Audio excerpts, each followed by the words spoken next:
अभी देखो 1 घंटे से बोल रहे कि हम अपनी लिस्ट मंगा रहे हैं। अगर भाई जेन्युइन हो कोई बंदा तो इतनी जल्दी लिस्ट आ जाती है, बट अभी तक लिस्ट नहीं आई है। देखते हैं कैसा कुछ सीन होता है भाई। अगर ऐसा कुछ होगा तो हम क्यों ही कराएं यहाँ से सर्विस। तो भाई ये रहा देखो बिल, एड्रेस में लेबर चार्ज लिखी हुई है अब टोटल 600 रुपये। तो आप देख रहे हो कितना फ़र्क आ चुका है। सीधा सीधा भाई आपका 900, सीधा सीधा आपका 900 रुपये का फ़र्क आ चुका है भाई। देखो किस प्रकार से कालाबाजारी चल रही है भाई। ये बार बार फ्यूज उड़ा रही है। हाँ ठीक है, इसकी वायरिंग ही चेक करनी पड़ेगी। पूरी वायरिंग चेक होगी ना भाई। 6 महीने पुरानी बाइक है, चलती भी नहीं है, 1500 किलोमीटर चली है और उससे पहले इसकी डिस्प्ले उड़ गई है। पूरा बार बार में फ्यूज उड़ा रही। क्या बाइक है ये? एक इंजन ऑयल डालना, स्पार्क प्लग डालना और फिल्टर डालना तो सर्विस नहीं होती बाइक की, नहीं होती ना। वैसे तो कोई भी डाल लेगा घर पर। हाँ वो तो कोई भी डाल लेगा, क्योंकि ढक्कन हर किसी को खोलना आता है।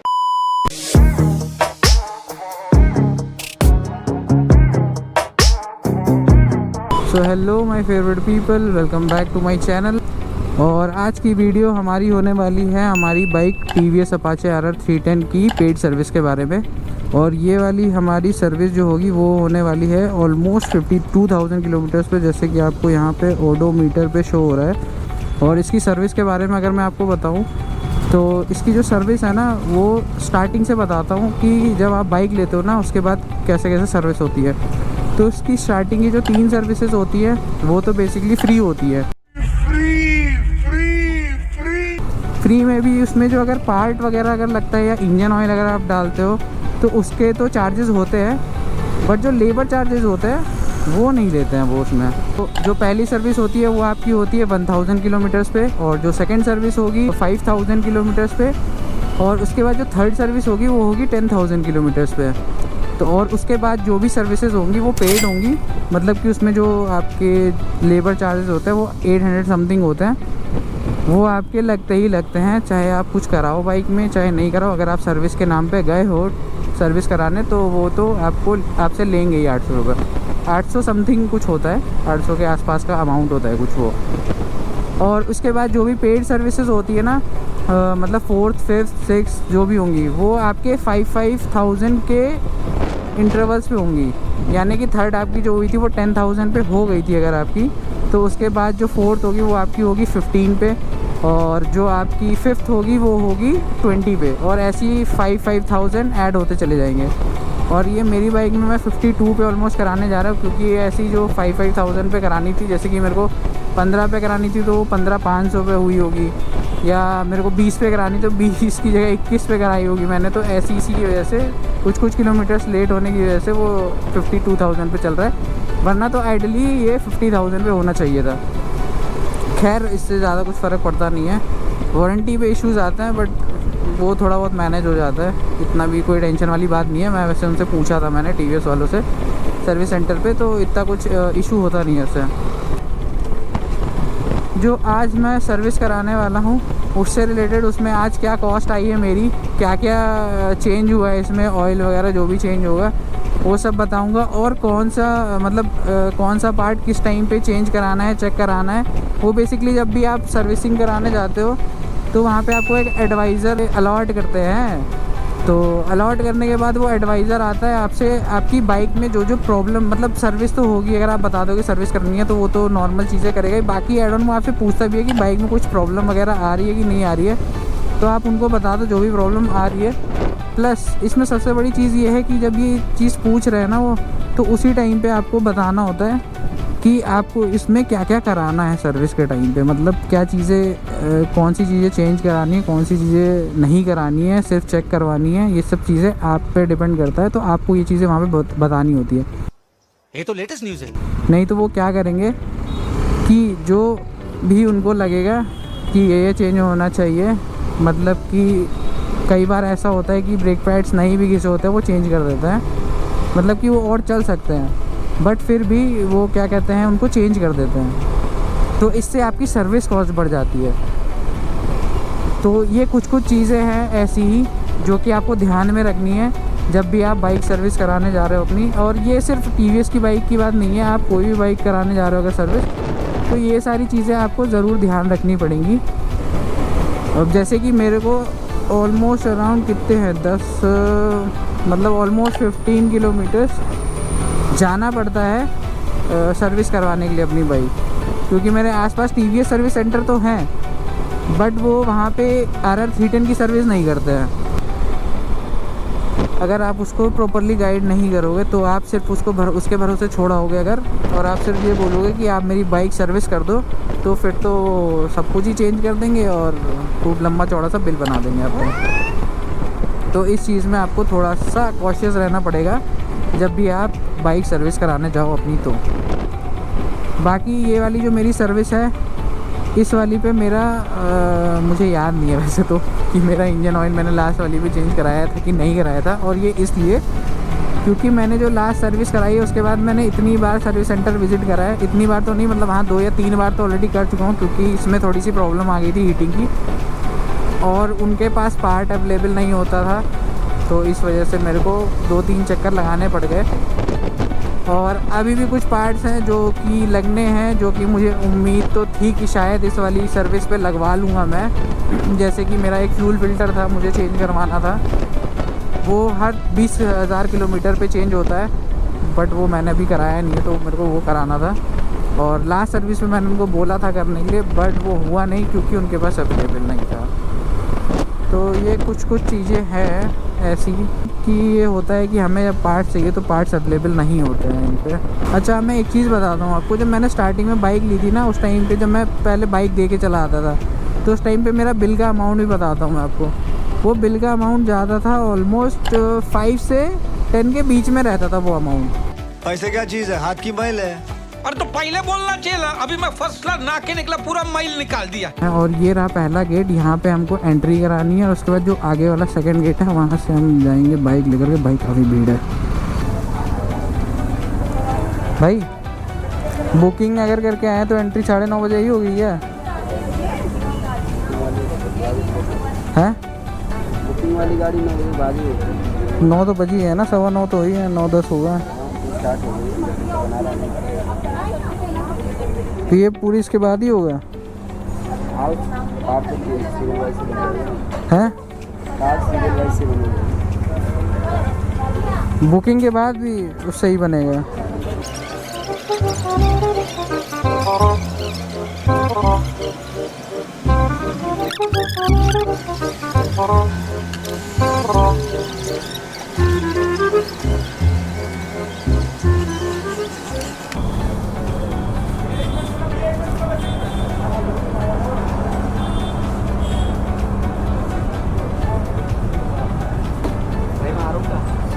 आ रहे हो भाई, आ रहे हो।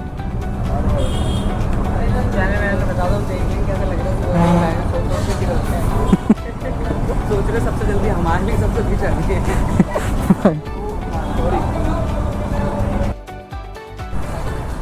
अब यार बीइंग TVS कस्टमर, अब मुझे ये चीज़ समझ में नहीं आती है, जब मेरी बाइक उस साइड में जाकर के सर्विस होनी है तो इसमें इन्होंने इस साइड में आकर के एंट्री का पॉइंट क्यों बनाया हुआ है? उस साइड में एक एंट्री एक्स्ट्रा क्यों नहीं बना सकते हैं ये, जहाँ पे TVS RR310 या जो भी उस साइड से बाइक जाती है सर्विस होने के लिए, वो उस साइड लगेंगे जो जा करके सर्विस भी उधर से ही होनी है, तो उनको उस साइड से भेजना चाहिए ना इनको, ना कि इस साइड से यहाँ पे खड़ा कर दिया मुझे। अब मेरा तो कोई मतलब ही नहीं है यहाँ खड़े होने का।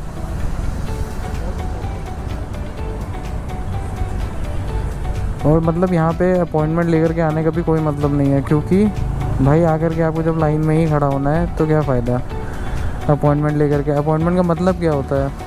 खैर मैं TVS वालों से पूछना चाहूँगा, please let me know in the comment section कि अपॉइंटमेंट का मतलब क्या होता है इनके हिसाब से, क्योंकि अपॉइंटमेंट लेने के बाद भी अगर मैं आकर के लाइन में ही खड़ा हो रहा हूँ तो what is the point of taking an appointment भाई, बताओ मेरे को। खैर देखो अभी 9:30 के तो ऊपर ही हो गया ऑलमोस्ट, टाइम देखता हूँ मैं कितना हो गया। 9 बजे आ गया था, 9:42 हो चुका है। 9:10 पे एंट्री कर रहे थे शायद भाई साहब मेरी, और 9:43 हो चुका है ऑलमोस्ट, और अभी भी कुछ पता नहीं है कि कितना टाइम लगेगा।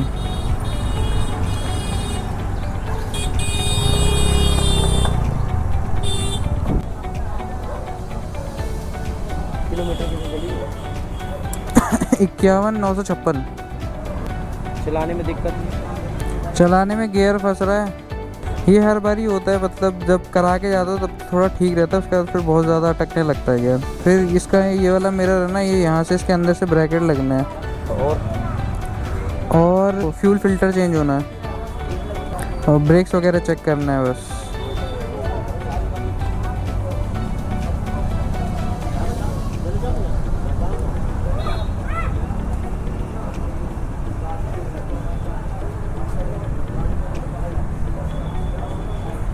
कितना है अभी? तो ब्रेक है, हाँ देखा आपने? ब्रेक तुम्हें को ऐसे खत्म लग रहे हैं कि वो मैकेनिक ख़त्म लग रहा है, लास्ट टाइम ही चेंज करा भाई, ख़त्म कैसे हुआ? ब्रेक तुम्हें को ऐसे खत्म लग रहे हैं कि वो मैकेनिक ख़त्म लग रहा है, लास्ट टाइम ही चेंज करा भाई, ख़त्म कैसे हुआ? ये फंस गया सीएम। चेक कर लेगा। हाँ वही चेक पे डाल दो आप। हाँ, चल लेगा। आ रहा हूँ मैं प्रिंट लेके। ठीक है, देखो भाई ऐसे ही होता है। मैंने जिनको बोला चेक करने को, इन्होंने बोला ख़त्म से हो रहा है। अभी ये यहाँ पे कर देते रिप्लेस और 2500 का है वो, कि अभी मैंने लास्ट सर्विस पे ही चेंज कराया। लास्ट सर्विस पे भी नहीं चेंज कराया, जो बीच में कंप्लेंट आया था उसमें चेंज कराया था। तो यहीं पे थोड़ा सा आपका कॉस्ट ज़्यादा पड़ जाता है कभी कभी सर्विस का, जब आप ध्यान नहीं देते हो तो। नाइट्रोजन मत लिखना भाई। तो अभी आपने जो देखा, मेरा जो नाइट्रोजन मैंने कटवाया है अपनी जॉब शीट में, वो बेसिकली नाइट्रोजन गैस है, जो कि 60 रुपीज़ ये लोग उसके चार्जेस लेते हैं। और ये टायर में डाली जाती है ताकि टायर ठंडा रहे। तो गर्मियों के टाइम पे बेसिकली डाली जाती है ताकि टायर हीट ना करे। अब यहाँ पे ये क्योंकि इसके पैसे लेते हैं, तो ये इनको पहले चीज़ हमसे पूछना चाहिए कि आपको नाइट्रोजन डलानी है या नहीं डलानी है, क्योंकि कई लोग के उसमें पहले से एयर भरी होती है और ये करते क्या है, ये सिर्फ टॉप अप कर देते हैं। वो भी कभी कभार करते हैं, कभी नहीं करते हैं। तो पर कायदे से इनको करना क्या चाहिए, पहले पूरी एयर निकालनी चाहिए टायर की, फिर उसमें नाइट्रोजन भरनी चाहिए, पूरी नाइट्रोजन, उसमें मतलब मिक्स नहीं करनी चाहिए उनको गैस। पर ये ऐसा करते नहीं है, और ये प्लस बिना बताए ये जॉब शीट में लिख देते हैं और आपके बिल में ऐड कर देते हैं। तो ये चीज़ कुछ गलत लगी मुझे, जो ये TVS वाले करते हैं। और आप भी अपने कमेंट में बताइए कि क्या ये चीज़ गलत है या सही है जो ये करते हैं। ये 76 है, लुब्रिकेशन है। हाँ ये फ्यूल फिल्टर है। फ्यूल फिल्टर कौन सा है ये? 850 यार, वहाँ तो कम लिखा हुआ है, 300-400 का लिखा हुआ है, लिखा हुआ है नीचे वहाँ सर्विस है। और अपना ये बैटरी स्प्रे है, ये ब्रेचैन के लिए नहीं है, और बैटरी स्प्रे। अच्छा, तो भाई जो भी मैंने नाइट्रोजन कटवाया है उसमें से, वो बेसिकली नाइट्रोजन ये टायर की हवा है, उसमें वो 60 रुपये लेता है। और वो डालते हैं नहीं डालते हैं ये भी नहीं पता। और ये कस्टमर से पूछना चाहिए कि उनके टायर में ऑलरेडी नाइट्रोजन है कि नॉर्मल एयर है, क्योंकि ये सिर्फ टॉप अप करते हैं नाइट्रोजन का। एंट्री करवा लिया मैंने उधर। तो भाई ऐसा सा कुछ है यहाँ पे। यहाँ होती है बिलिंग, और यहाँ जा कर के मुझे लगानी है बाइक अपनी वॉशिंग वगैरह के लिए। वॉशिंग वगैरह के बाद ये नीचे ले जाएंगे, इसको सर्विस करेंगे। तो वहाँ पे अलाउड नहीं है बनाना। तो भाई फ़िलहाल बज चुके हैं 4:30, मतलब कि मैं आया था 9 बजे। 4 और 3 7 साढ़े 7 घंटे हो गए भाई मेरे को यहाँ पे आए हुए। वो भी अपॉइंटमेंट लेने के बाद अगर हम आते हैं TVS सर्विस सेंटर, तो हमको लगेंगे 7.5 घंटे यहाँ पे बाइक सर्विस कराने में। मतलब कि रिकॉर्ड बन गया आज तो। मतलब कि जब से मैंने बाइक ली होगी ना, जितनी सर्विस करा रहा हूँ मैं, आज पहली बार ऐसा हुआ है कि सिर्फ और सिर्फ सोचो, गेस करो भाई कि कितने में हुई होगी मेरी सर्विसिंग। मैं अभी घर जा कर के बिल दिखाऊंगा, अभी नहीं दिखाऊंगा, पर मैं घर जा कर के बिल ज़रूर दिखाऊंगा आपको। मेरी बाइक में सिर्फ फ़िलहाल आज सिर्फ चेन क्लीन करके उसने वॉशिंग हुई है और वापस दे दी है भाई। खास कुछ काम हुआ नहीं है। और जो मैं बता रहा था आपको, जो उसके लिए मैं इतना टाइम तक रुका हुआ था कि शायद वो पार्ट आ जाए इनके पास, जो कि था फ्यूल फिल्टर। और दूसरा था मेरा ये हिल रहा है ना, ये इसके अंदर के ब्रैकेट थे, वो भी भाई अवेलेबल नहीं हुए हैं। 1 महीने से ऊपर हो गया और नहीं मिले वो। अभी साफ़ करवाई थी, अभी धूल भर गई सारी। जैसे कि आप देख सकते हैं, बहुत ही सुंदर से लग रहा है ना ग्लव्स। मुझे भी देखने में बहुत ही सुंदर लगे थे, रेटा के ग्लव्स हैं। और मैंने जब इनको पहना और ऐसे करके देखा, तो मेरी फिटिंग भी काफ़ी अच्छी थी। तो उस टाइम तो मुझे पता नहीं चला जब मैंने लिए, पर जब मैंने इनको लेने के बाद कुछ देर बाइक चलाई, आधा 1 घंटा समझ लो चला ली होगी, उसके बाद भाई जो मेरे ये जो फिंगर के बीच में ये वाला जॉइंट होता है ना, ये इसमें इतना दर्द हुआ है ना, क्योंकि इसका अंदर का जो मटेरियल है ना, पता नहीं कैसा है वो, तो इन दोनों के जॉइंट्स के बीच में जो वो होता है ना स्किन, वो पता नहीं उससे कैसे दब रही है और बहुत ज़्यादा पेन हो रहा है उसको। जब ग्लव्स निकालता हूँ ना मैं तो बहुत पेन होता है, और कभी कभी तो चलाते चलाते जब ज़्यादा देर चला लूँ तो उसमें चलाते चलाते ही पेन हो जाता है। तो भाई इसका कोई सोल्यूशन हो किसी के पास कि ये कैसे सही होगा या ये ऐसे ही रहेगा? किसी को पता हो तो भाई कमेंट करके ज़रूर बताना। और भाई आप लोग के लिए क्वेश्चन है कि इसका नाम है अपाचे TVS अपाचे RR 310, तो RR का मतलब बताओ, फुल फॉर्म बेसिकली, मतलब तो नहीं।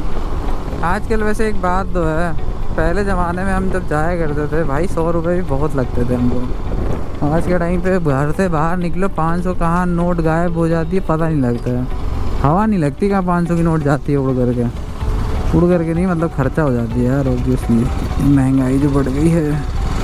तो चलो ये देखो भैया एक नया तरह का सिग्नल आपने अगर देखा हो तो ये देखो, लाल भी है और हरा भी है। आपको बताया था कि मैं घर जाकर के वीडियो बनाऊंगा, पर उस दिन नहीं बना पाया क्योंकि मैं काफ़ी थक गया था और मुझे नींद भी आ रही थी। तो आज मैं उसकी वीडियो बना रहा हूँ। उसकी बिल की हालत आज की डेट में देख सकते हो कैसी हो चुकी है। ये एक्चुअली में भीग गया था क्योंकि ये मेरे बैग में ही रह गया था बिल मेरा। तो उस दिन मेरा टोटल बाइक का जो पेड सर्विस का चार्ज आया था वो था 1255 रुपये, जिसमें से 5 रुपये का उन्होंने मेरे को डिस्काउंट दिया, तो मेरा 1250 रुपये बेसिकली पे किया मैंने।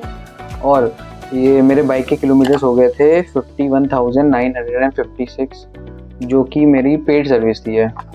तो यहाँ पे इन्होंने जो चार्जेस लिए हैं वो एक एक करके मैं आपको वो बताता हूँ आइटम उन्होंने क्या क्या करा है मेरी बाइक में। तो जो सबसे पहला आइटम है वो है बैटरी सिंबल स्प्रे। वो जो बैटरी लगी होती है ना आपकी बाइक में, उसके ऊपर जो क्या कहते हैं तार वगैरह जोड़ते हैं वो बाइक के, तो उसमें एक स्प्रे मारते हैं ब्लू कलर का, तो ये वो है। तो इसके चार्जेस हैं 34.93 रुपीज़। और उसका सेकंड चीज़ जो इन्होंने चार्ज किया है यहाँ पे वो है मेरा बाइक का चेन क्लीन और ल्यूब्रिकेशन का, उसके इन्होंने चार्ज किए हैं 318.60 रुपये। और उसके बाद इन्होंने ल्यूब्रिकेशन का चार्ज किया, जो नॉर्मल जॉइंट्स वगैरह होते हैं बाइक में उस पर ल्यूब्रिकेट करते हैं, तो उसका हो गया 75.76 रुपीज़।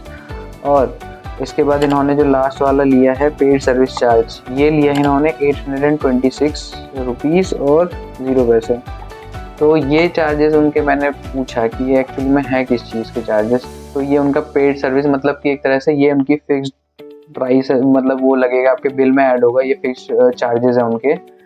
ये वो इसलिए लगाते हैं, जो एडवाइज़र आपका स्टार्टिंग में वो बनाता है ना, ये उसके हैं कि वो चेक करके बताएंगे आपकी बाइक में क्या प्रॉब्लम है। ये चेक बेसिकली बाइक चेक करने का चार्जेस हैं, जिसमें मेरे हिसाब से तो ये फालतू है क्योंकि मैं कुछ चेक करवाता नहीं हूँ, मैं मोस्टली अपने आप से ही बताता हूँ कि मेरे को क्या करवाना है बाइक में, तो मेरे हिसाब से फालतू के चार्जेस हैं।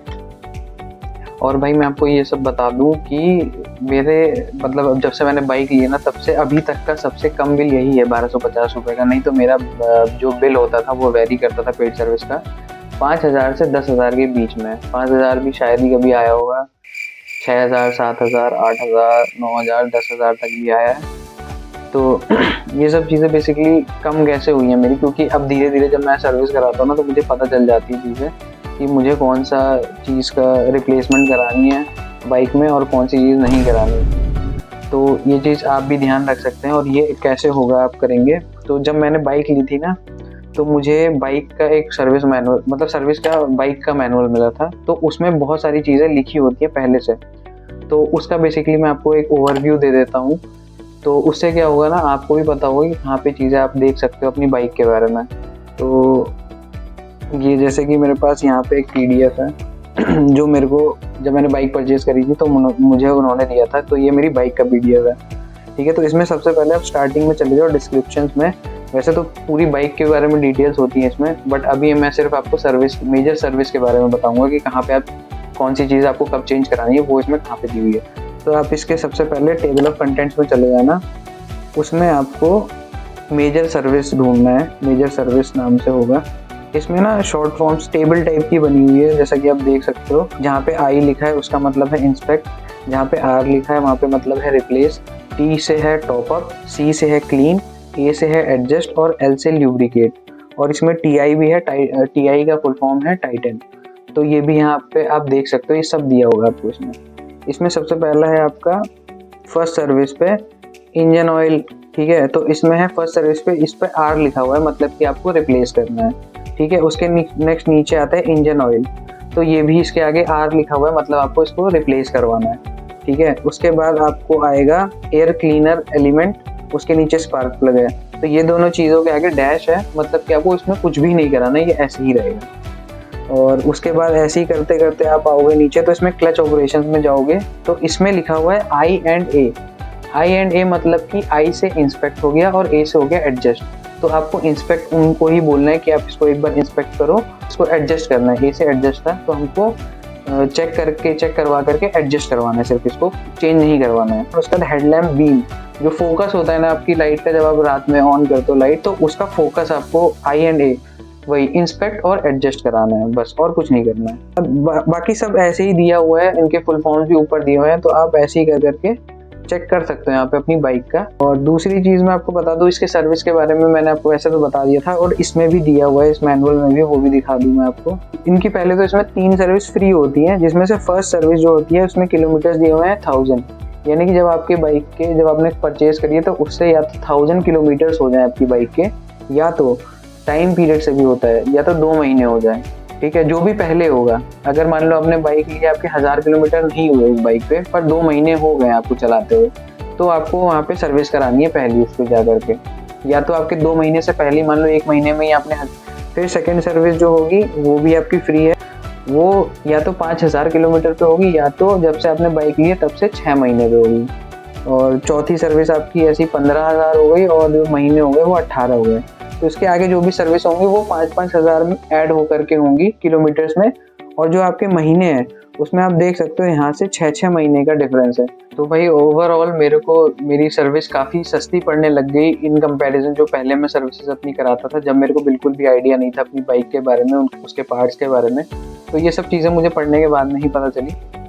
तो ओवरऑल लास्ट में मैं ये कंक्लूड करता हूँ कि भाई अगर मेरे को, जैसे कि आप मेरा एग्जांपल ले लो कि मुझे जैसे कि पहले पता नहीं था, तो मेरी जो बाइक की सर्विसेज में मेरा खर्चा आता था वो 5 से 10 हज़ार के बीच में आता था। और अब जब मेरे को चीज़ें पता चल गई है, मैंने पढ़ी हैं, और मेरे को पता होता है पहले से कि मुझे क्या चेंज करवाना है, क्या चेक करवाना है, क्या रिप्लेस करवाना है, तो मुझे सर्विस काफ़ी सस्ती पड़ गई। जैसे कि आपने खुद देखा, कहाँ 5000 से 10,000 के बीच में का अमाउंट होता है, और कहाँ सिर्फ 1250 रुपये जो मैंने इस बार की पेड सर्विस में।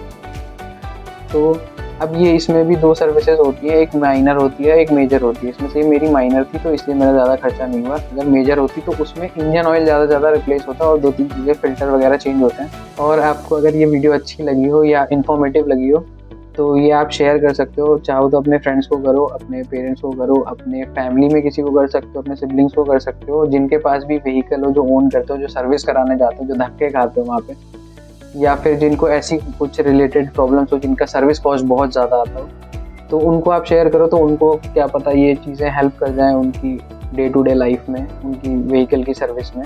और अगर आपको कोई भी प्रॉब्लम हो या किसी भी टॉपिक में आपको कुछ भी क्वेरी हो, तो आप कमेंट करके मेरे को बता सकते हो। मैं उसके ऊपर छोटी सी वीडियो बनाने की कोशिश करूँगा, ताकि आपकी जो भी क्वेरी हो वो रिजॉल्व हो जाए। और भाई अगर आपको 4 इयर्स का मेरा ओनरशिप एक्सपीरियंस चाहिए TVS अपाचे RR 310 के ऊपर, इसमें क्या क्या प्रॉब्लम्स आई हैं मैंने अभी तक फेस करी है, और सर्विस में क्या क्या प्रॉब्लम्स आई हैं, तो उनको कैसे सही करा गया है। कई बार ऐसे कुछ इश्यूज़ होते हैं जो नए होते हैं बाइक में, वो उनको भी सर्विस सेंटर वालों को भी बहुत टाइम लग जाता है उसको पता करने में। तो ऐसी भी चीज़ें हुई हैं मेरे साथ में, वो भी अगर आपको उन पे अगर आपको वीडियो चाहिए, जैसे कि मैं आपको एग्जांपल देता हूँ, इंजन माल फंक्शन आता है इस बाइक में, एरर आ जाता है, तो वो कैसे सही होगा। और जैसे कि मेरे कूलेंट लीक हो गया था, उसके बाद मेरा इंजन हीटिंग की प्रॉब्लम आ रही थी, तो वो कैसे सही हुआ। तो ये सारी चीज़ें अगर आपके साथ भी होती हैं, या आपके किसी जानने वाले के साथ में है और उसको ऐसा सॉल्यूशन नहीं मिल पा रहा है इन सब चीज़ों का, तो आप बोलोगे तो मैं उसके ऊपर भी कमेंट करके बताना, तो मैं उसके ऊपर भी एक वीडियो बनाऊंगा। और भाई आपके साथ या आपके किसी रिलेटिव के साथ या आपके किसी जानने वाले के साथ में ऐसा कुछ हुआ हो एक्सपीरियंस कि जिसने ऐसे फ्रॉड पकड़े हों TVS सेंटर्स, तो आप कमेंट्स में अपने जो भी आपके साथ एक्सपीरियंस हुआ हो वो आप बता सकते हो। और भाई अगर मेरे चैनल पर नए हो तो सब्सक्राइब ज़रूर करना, लाइक कर देना, शेयर कर देना, कमेंट कर देना। Thanks for watching.